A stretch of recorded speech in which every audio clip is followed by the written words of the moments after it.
The UN delivered a report in 2015. A better plan for a sustainable future. Its name, Sustainability Development Goals. We're presenting Team Australia and our plan, the Samsung Innovation Mystery Box. Now let Edward take it away. Thanks, Alex. So the business model of Samsung is basically characterized as the, because of their common R&D capacity, as well as their well-diversified product portfolio. And this combination of their strengths has actually led them to the position first in everything. However, this position is not necessarily a strength, but in sometimes it's actually played against them. And we just thought it might be a double-edged blade.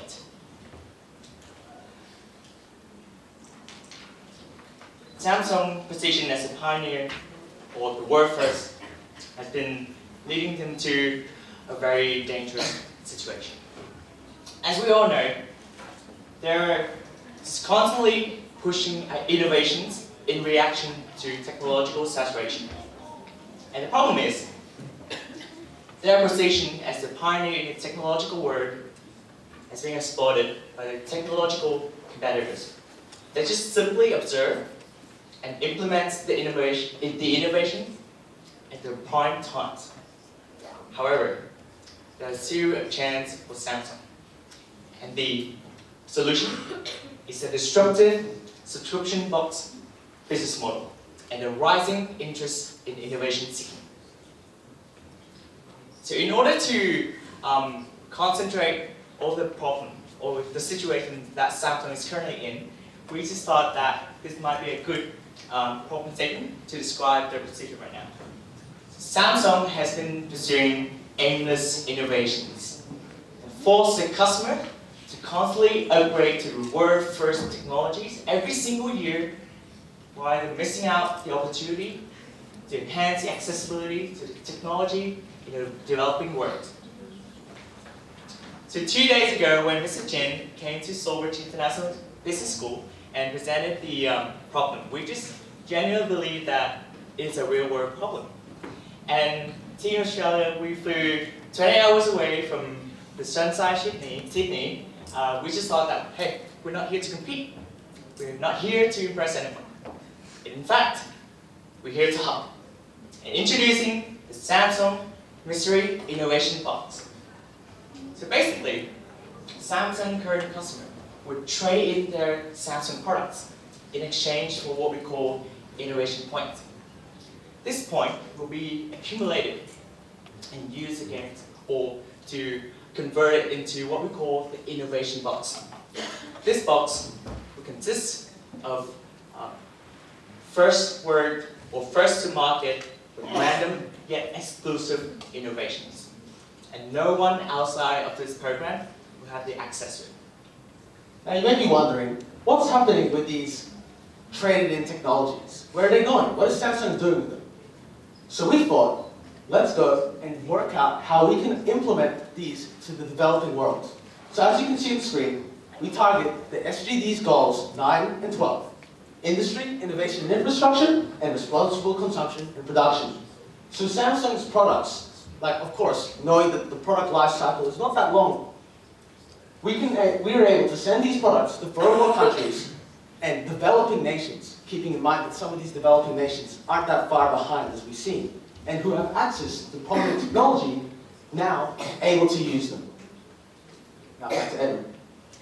So perhaps at this point you might wonder, why would a customer would want a random box, a mystery box that sent to your house every single month with the never before announced technology and never before announced innovations?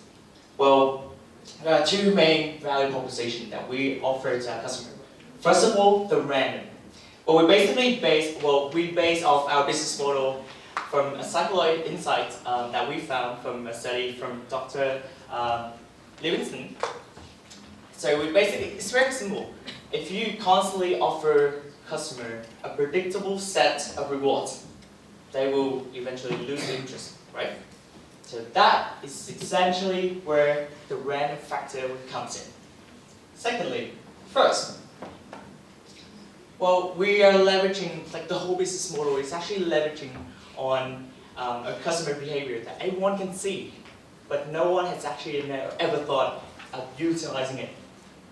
Every single year when Samsung introduces a new product or a new phone in their, for example, S-Note line, we see a long queue, right? There's an anticipation. People wait for it. People would queue to be the first one to get their hands on the actual products. Oh well, I mean, we just thought, hey, it's a sense of achievement and pride that is associated to be the first. And last but not least, there's no better companion to being the first than being the exclusive.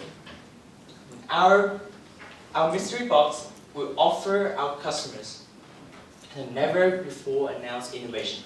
Technological possibilities that no one has ever seen.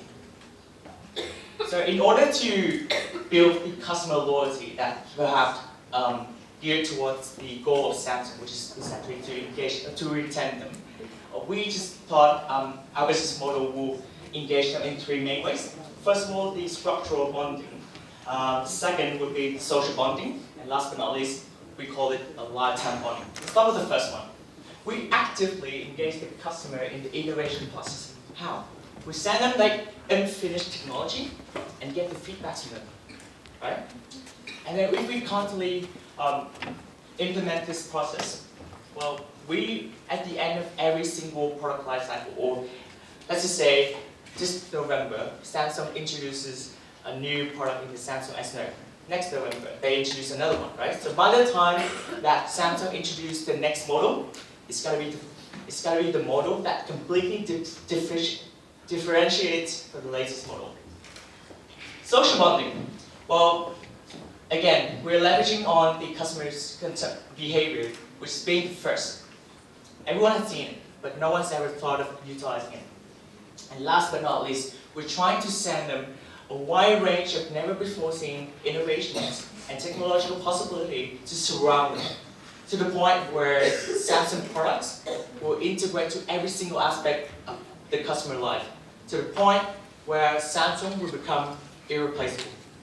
And that's what we call a lifetime bond. Now you may be wondering, what does Samsung want to do regarding the social values? These are very important issues in the current world.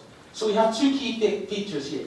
R&D centers, which promote social values, and of course, our customers promoting social values. Customers promoting social values by recycling products and actually looking and caring about them because they're getting something in return. There's an equal trade-off, and they're actually able to see what happens with this product. There is something about Make-A-Wish Foundation, Caritas, and many other charities that allow you to drag along the experience and see what your contribution to the world does. It's a special effect. And discussing R&D, here we have creating shared social values. The Samsung product lifecycle. Our new proposition, we doubled. Production. Through eco-focus in mind, Samsung is able to produce better, smarter, and green-friendly tech. The usage of customer cannot be avoided. They will use the regular device lifecycle. And as we've seen, this is about 15 months. But then, what happens to the device? Now, Samsung has many stores globally that people who consume Samsung products usually visit and enjoy an experience in itself. They're able to return these and redeem IP to join the program, IP being innovation points. And now finally, we're able to redistribute these to developing nations, which of course, redistributing Samsung products, not just mobile phones, all Samsung products, and allowing them to be redistributed to the right places. It's important that, once again, we know not everyone can use all Samsung devices. So, it's important where we send them.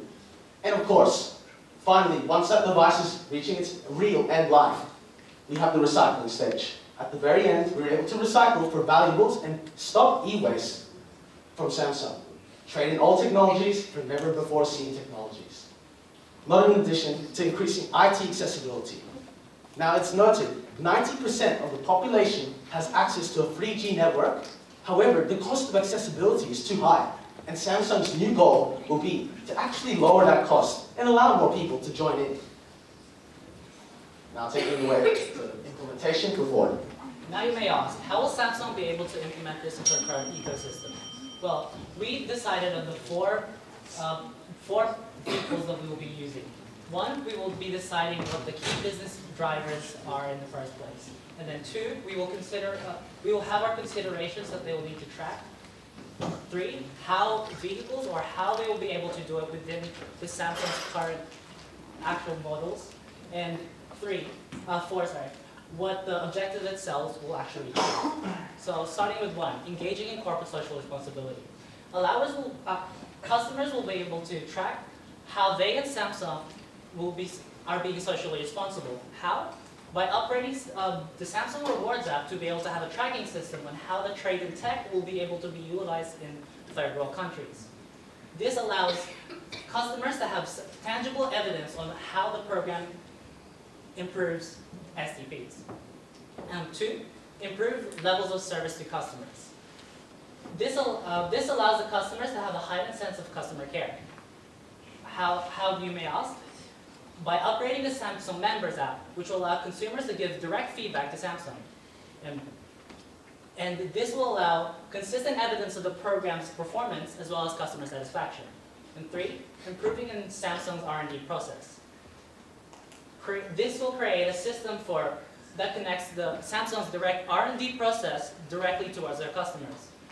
The way that we will be doing this is by Samsung's R&D division having a direct link through the Samsung Members app to be able to, for customers to be able to explain their customer feedback and experiences directly to the Samsung R&D members. This will allow increase in speed of improvements and allow Samsung to pinpoint their target market. Now you've heard about our product, I want to run you through the financials. There are three key metrics that we're using for the program outcome projections. Now before I get into those, this is a diagram of the true value of Samsung. So on the left here, we've got the financial value. Then on the middle, we've got the socio-economic values, and then we've got the environmental values. And below, we've got some stats to talk about how we're going to implement this and how the long-term implications for Samsung's financial future. So firstly, customer retention. Let's take two businesses as an example. Say one business has a retention rate of 90%, the other one has a retention rate of 80%. Let's say the business with 90% has an average customer life of 10 years, while the other 5 years. What this means in the long run is that the business with 90% will be able to spend double the amount of money acquiring a customer, or they can spend the same amount of money but make double the margin. Secondly, with our innovation box, it is estimated that for each dollar that we spend in customer acquisition, this will create a customer lifetime value of $2.97, which is the gross profit. And what that means is that straight out of the gate, this product is financially viable, which means that it can be scaled. Thirdly, we expected to create $2.03 billion of increase in Samsung's true value within 12 months of implementation. And you may ask, how? Well, let me show you. On the left, we've got the financial value, which is the value of Samsung's brand equity. As we go along to supplier support, this meets one of the SGDs, which basically goes through Samsung providing cash payments to second and third tier suppliers in order to improve liquidity and cash flow. Secondly, involves local community development. When Samsung expands into new product markets, which is what our product is doing, they invest education and infrastructure in the local economy to ensure the product is usable and the customer has the best experience possible. And lastly, waste impact. This involves recycling and incineration.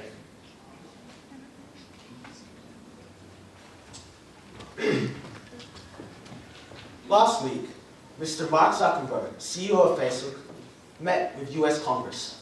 This is regarding his expansions of Facebook into LibreCoin and how he hopes to help the world. He said something very important. We, Facebook, is in a very special position, and because of that, we have unique responsibilities. However, I am blessed to be in the opportunity to change and empower people's lives. Taking the statement, Samsung too is in this position. Samsung can empower the world through its new technologies, and particularly the Samsung Innovation Box.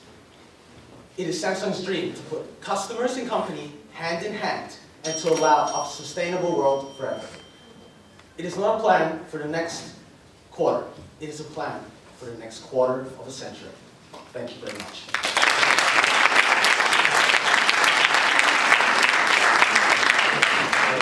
Thank you, Australia. I really enjoyed the presentation. And correct me if I'm wrong. So I've heard that you're going to provide innovations to the customers by providing